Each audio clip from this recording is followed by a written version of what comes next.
Hi there, Jason. This is a video response to your video called Your Lack of Indignation Makes Me Wonder. And since you have removed that video when you were pruning a bush, I'm going to post this as a response to your amazing ass clown video. But anyways, I like your videos, both of them. I think you make some excellent points. But I still think that you're addressing a straw man here. Because I think the Amazing Atheist is not supporting child raping, which is what you address. He's not addressing rape, he's addressing consensual sex between underage children or an underage child and an adult. I think what he's trying to say is that should we really worry about children starting to have sex at a younger age? And from that aspect, I can understand where he is coming from. I still have my own opinions about it, but I'm asking your opinion, because like you said, you have to address the real issue and not a strawman representation of the issue. So I'm asking you, what do you think about his position, which is children starting to have sex at a younger age, consensual sex at a younger age? I think I can already predict what you're going to say, because you already applied to me on one of the text comments. I think you're going to say that this is an issue of consent. Then I suppose the next obvious question to ask is that at what age do you consider to be the age of consent, and why that specific age? Well, let me take the chance to ask some other questions as well. The next question I'm going to ask is about your video, the Father of Lies video. I think that was a great video, but I think you are being kind of superficial when you're addressing the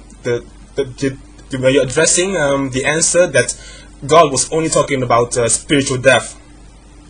The only thing you said about that is that God wasn't talking about it. But I suppose a Christian can easily answer by saying that God was talking about this, and you say no, it's not, and yes, it is, no, it's not. So I think you have to flush it out a little bit more and explain to us why God couldn't talk about spiritual death. Me personally, the way I see it is 50-50. The text is ambiguous at best.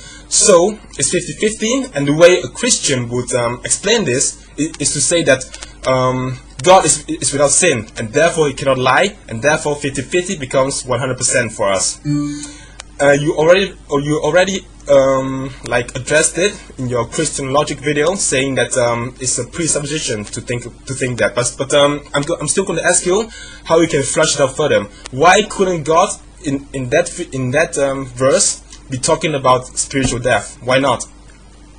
And the last thing I'm going to talk about is a little criticism. I'm going to criticize your website, the website of the Cathedral of the Black Goats. I mean, why do you still host that website on Angelfire?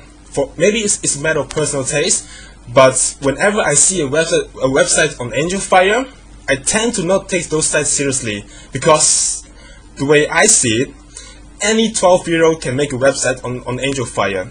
If you even begin to take yourself seriously, at least you host your own website on your own server, or a server that you rent.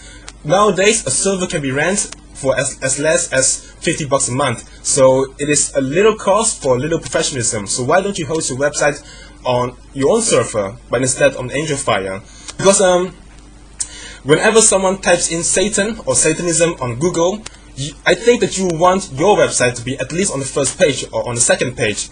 And having your website as an Angelfire website, kind of, people don't click on that. At least that's my experience. People don't click on websites that is on Angelfire. So why don't you host it on your own server?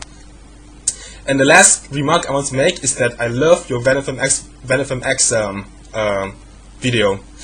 I thought it was very cool the way you said that Gatsby's side has veins in a venom. I thought that was just extremely cool. So that's not like a question, that's just a remark. I thought it was very cool. Anyways, thank you for watching this video, and I hope you can get back to me.